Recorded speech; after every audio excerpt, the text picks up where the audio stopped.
historic steam TV. We'll be running classic steam engines and also restoring some old steam engines from the 1800s, as well as examining a few fine examples of engineering from an era when CNC and even lathes and milling machines were never taken for granted, and many things were done by hand and worked fine.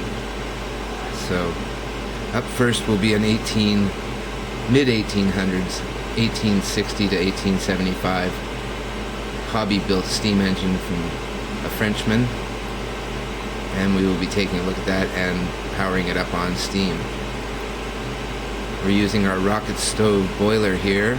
We've tested it to 50 psi. It's a stainless steel boiler. It has a pop-off valve of 75. It will hold almost 5 liters of water, and it will run on fuel,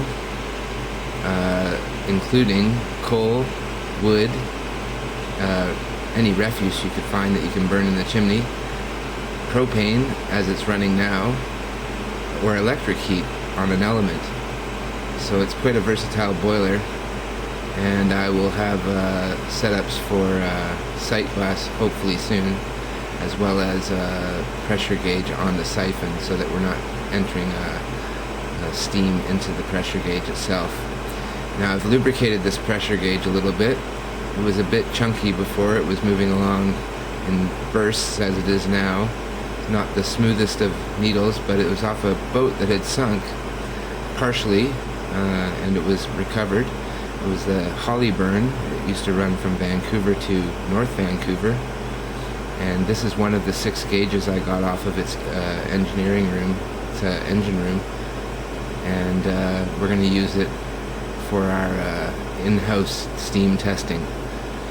Some of the models we have coming up is a Emile Dorge Governor small horizontal, as well as a Stewart gunmetal casting, early model 1950s, and an Australian new model 3/4 inch by 3/4 inch bore, and that'll be the Pevensey, which is a classic steam engine from down under. So those 3 steam engines will be coming up, and then we'll have some more old steam engines hopefully around Christmas time, and have an episode per month or every 2 weeks.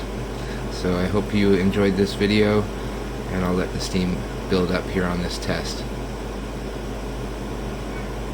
Oh, just a side note, the screws were so rusted in on the back of this gauge, I had no way of getting into the clockwork, and I wanted to lubricate the clockwork, so I used a WD-40 silicone with water resistance, and I drilled a small hole in the back, which I fitted a screw to afterwards with a little bit of CA glue, and inserted the tube that comes with the WD-40 into that hole and lubricated this gauge, and it seems to be climbing quite smoothly now as compared to before.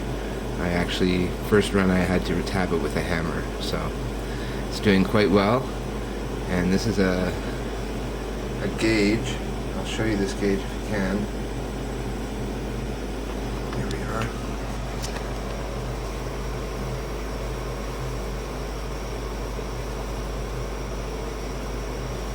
Sold by Fleck Brothers, made in England. Has my hometown here, Vancouver, BC on it. And it worked on the ship, and it's working still on our steam plant here in the workroom with the Manx cat wondering what's going on. And this is a rocket stove boiler. This is where the firebox is, and it comes out at top there, and you can cook on top and make tea and that kind of thing.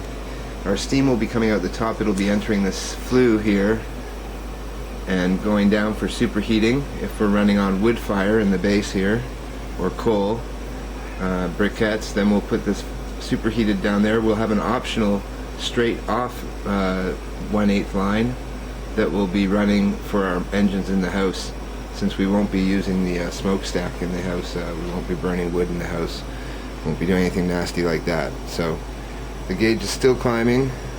Slowed down a little bit here. You can see it still needs a little exercising, I think. You can see the Man with the spanner.